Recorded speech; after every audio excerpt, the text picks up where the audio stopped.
Hello, my name's Osha. I like talking about American presidents, and today I'm going to be continuing with my discussion on President Barack Obama. I say continue because I did an earlier video comparing his leadership qualities with that of King David and Apostle Paul in the Bible.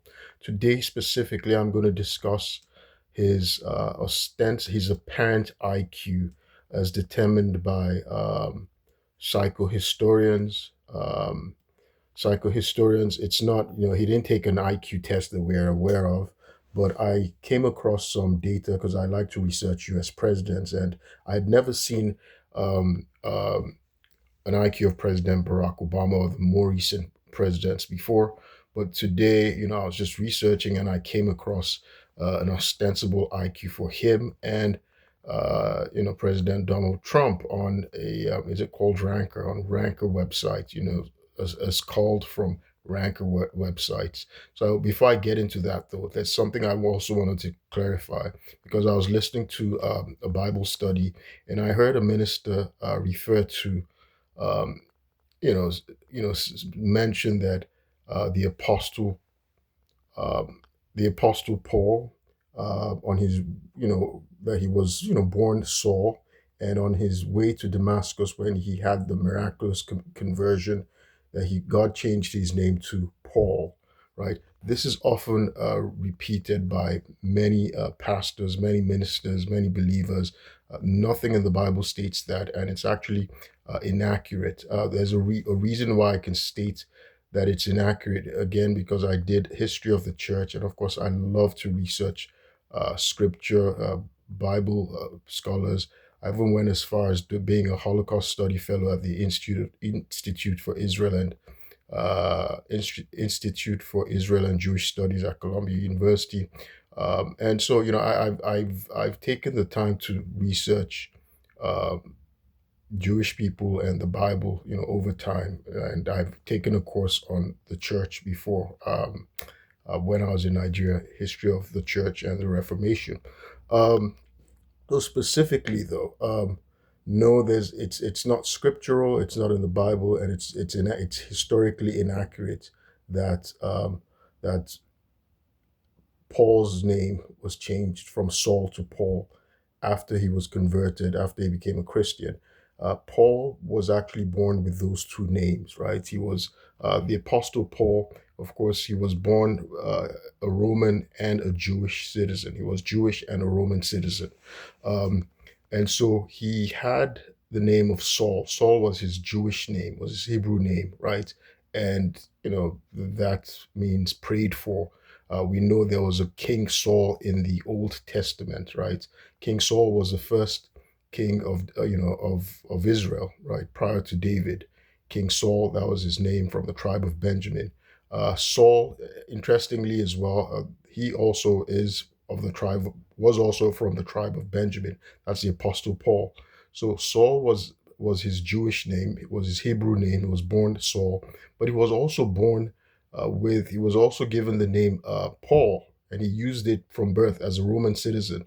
So Paul, in we can't say Paul uh, is the Roman or Greek version of Saul. No, Paul is his Latin is his Roman name, and that means it has a different meaning from his Jewish name. Jewish name Saul means prayed for, but the Latin name Paul, which he used as well, is means small or little, right? Interestingly, he was actually he had a small stature, little. He was small in stature, as he mentioned in one of his some of his epistles, that he was actually small in stature.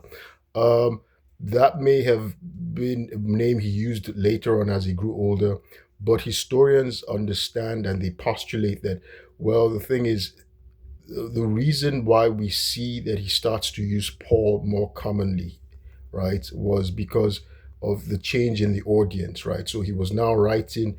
His audience were no longer Jewish, but they were now uh, Gentiles. That's Romans and Greeks, and so it was more comfortable, convenient for him to use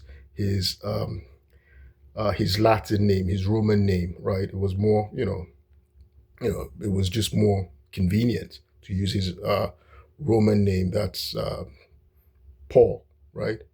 But it wasn't. There was no. There was no spiritual conversion, right? Like it happened in Abraham, and I know why many ministers probably think this. They assume this because in the Old Testament, Abraham, when he got his calling, his name was originally Abram, and it's said specifically in the Bible that God changed his name from Abram to Abraham, which would mean, a father of a multitude of nations, right? So that there was a conversion uh, in the Old Testament with respect to Abraham, and so many ministers teach erroneously that when Paul experienced his conversion, right, on the road to Damascus, that the reason why we see that, he's signing his name as Paul and he's being referred to as Paul is because God changed his name. That's not scriptural. It's not in the Bible. And historically, that's not a fact. So there are a lot of facts in the Bible, right? It's not just fiction.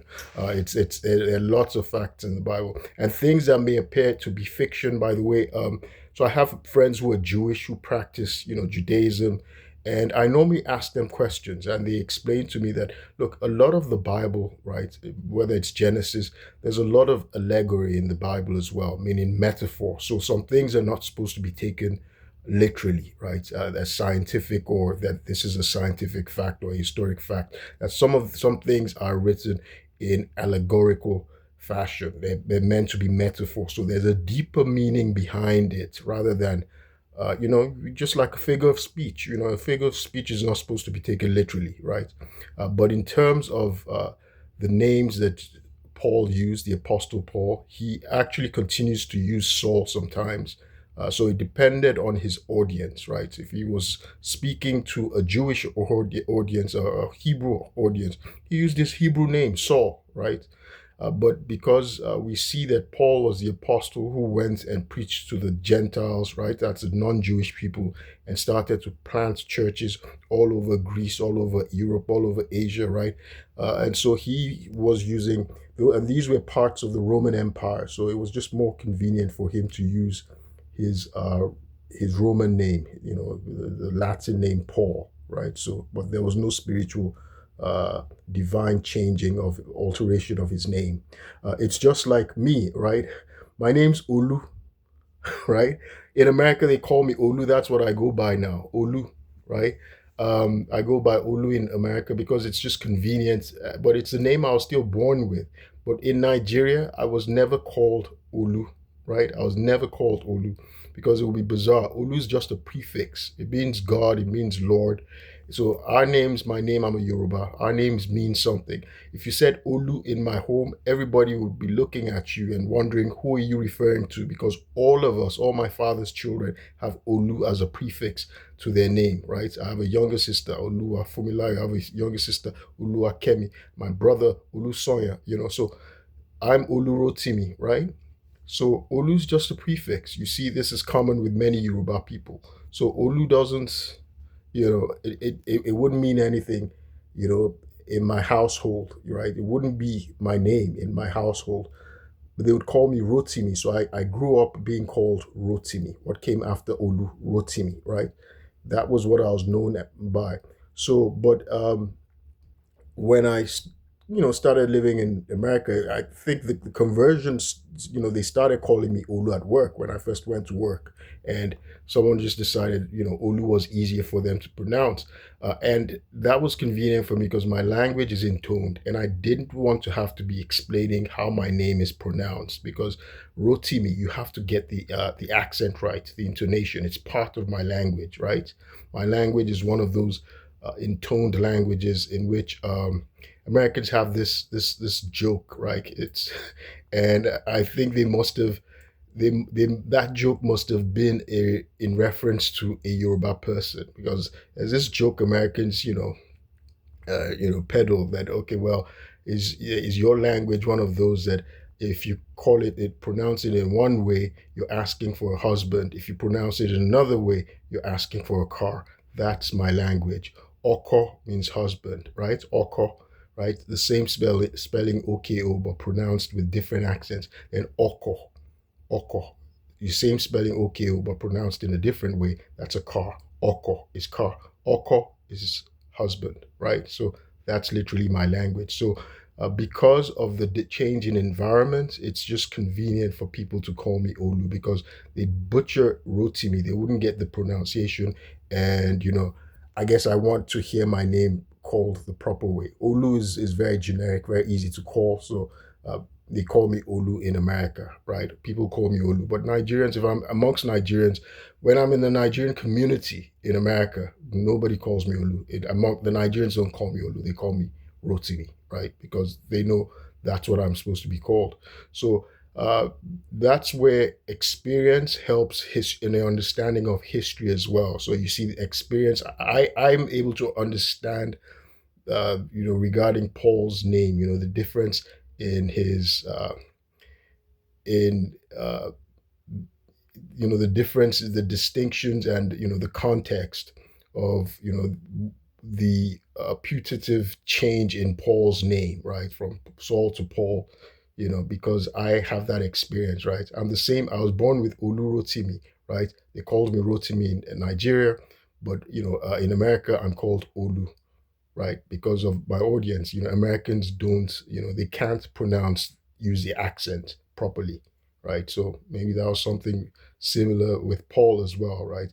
With his Jewish audience, he was called Saul, and with his uh, Greek and Roman audience, he was called Paul, right? So that's that. The reason why I'm explaining this is, of course, I did an earlier video in which I in which I compared Barack Obama's leadership qualities with that of um, King David and the Apostle Paul.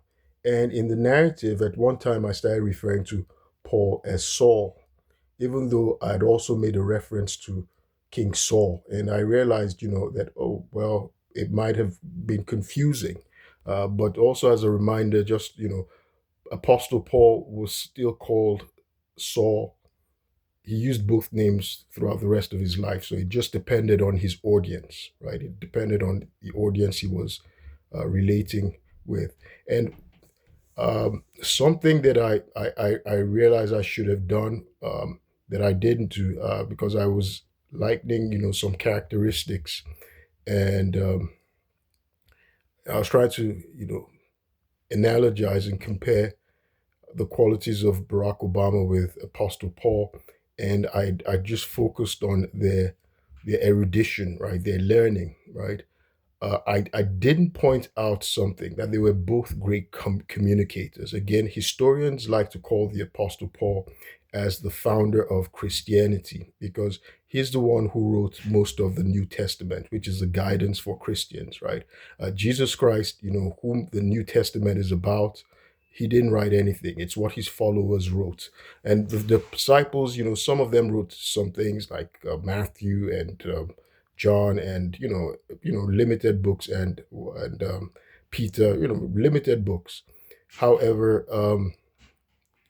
Apostle Paul wrote most of the New Testament, and importantly, he was giving guidance. Right, you can see he was giving guidance for how the doctrine should be established. He was elaborating on the doctrine, right, and he was also providing, principles and the conduct of Christians, how they should be. So that's why historians normally call the Apostle Paul the founder of Christianity.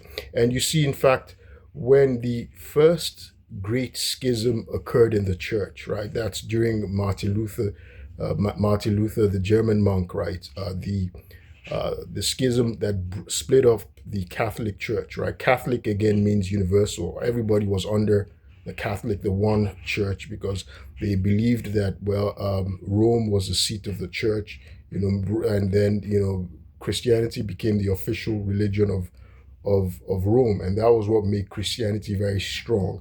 So Christianity went from being a persecuted sect during the time of Jesus and the apostles, because the apostles were killed, except John. All of them were killed, by the Romans, in the Roman Empire. Christ himself was crucified, right, by the Romans. But it went on to become very powerful because a Roman emperor, Constantine, adopted it as the state religion, and it became very powerful, right? So by the time, they were so powerful, they were now the ones anointing kings. They had armies. They were, they would order, who was excommunicated, who was a fugitive. They established the laws. In fact, the Roman Empire, the Western world, started to use. That's why there's something called canonical laws as well. They started to establish, laws and things like that. They ordained kings, they crowned kings. They could declare war. They had armies. The Knights Templars, right? Templars, they committed, who waged what they called malicide. They waged war against evil, right? They were monks who were soldiers. So the church was very powerful, but of course very corrupt. By the time the schism came under Martin Luther, the German monk in the 16th century, it was over the writing of Apostle Paul. It was the writing of Apostle Paul that created that schism, because Paul, there was that issue. Was someone saved by faith or by works, right? And the Catholic Church focused on salvation is by works. It's what you do, that you have to earn salvation. And and so you see the Catholic Church focused on activity, on doing something, penitence and all these things, and they brought all these arbitrary, and false doctrines into the religion, right? The Catholic Church has since, not to bash on them, they've since done their reformation, and they purged a lot of false doctrines from their from the institution, right, from their beliefs, but and their practices. But this was one of the things that caused war, right? The doctrine, the writing of Paul, right? Because Paul was complex, was a very complex writer. And, they found the Catholic Church found justification for works in the writing of Paul. And the side of, Martin Luther, they found justification for salvation by faith alone, through the writings of Apostle Paul as well. So you can see why, historians normally dub the Apostle Paul as the founder of Christianity. Now, this was supposed to be a discussion on the IQ of President Barack Obama. I saw this. I came across, I came across this in again from it was called from a website, Ranker, and the IQ of President Trump is in it as well. But because this has gotten long and I want to keep these videos short, I'm going to do a part 2, and I will have a subsequent discussion on the IQ of President Barack Obama. But this has sort of been a discussion on Apostle Paul, and clarification on his name. But again, let me just finish off by saying that Barack Obama was a great communicator, right? Interestingly, his IQ was actually pegged as being 155, right, on a different scale, but being the second highest IQ, right? This scale still ranked John Quincy Adams as having the highest IQ. On a different scale, places him at 168.2. That's way above genius. So if you're over 145, you're genius. And it places Barack Obama as having the second highest IQ amongst presidents. Barack Obama is clearly one of my favorite presidents, in the top 3. Of course, Abraham Lincoln being the first. I don't know who I think is the second right now, but Barack Obama is without a doubt in the top 3. Now, it's impressive that his IQ is placed at 155 as having the second highest IQ. Now, John Quincy Adams was light years ahead of the rest of the presidents because of the things he could do. But interestingly, something that must have given Barack Obama such a great IQ is his exceptional communication abilities. He wrote well, right? He published a book, Dreams from My Father. I liked the book. I loved it. He wrote it just after he graduated from Harvard Law School.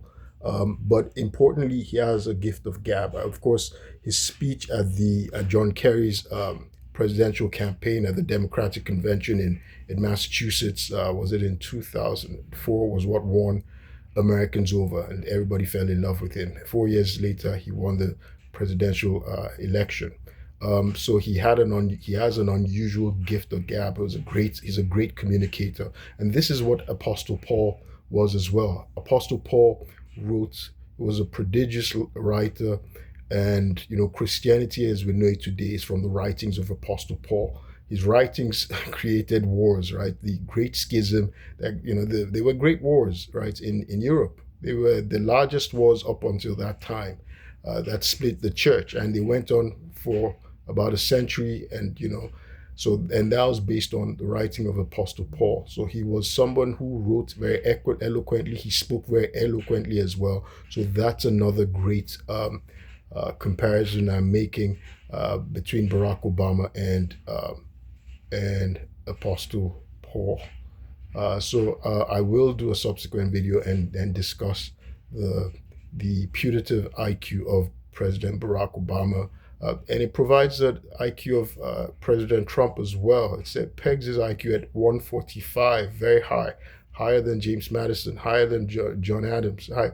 So I don't know if I really agree with that ranking. And anyway, my name is Osha. I like talking about American presidents, and I'll keep you posted. Thank you.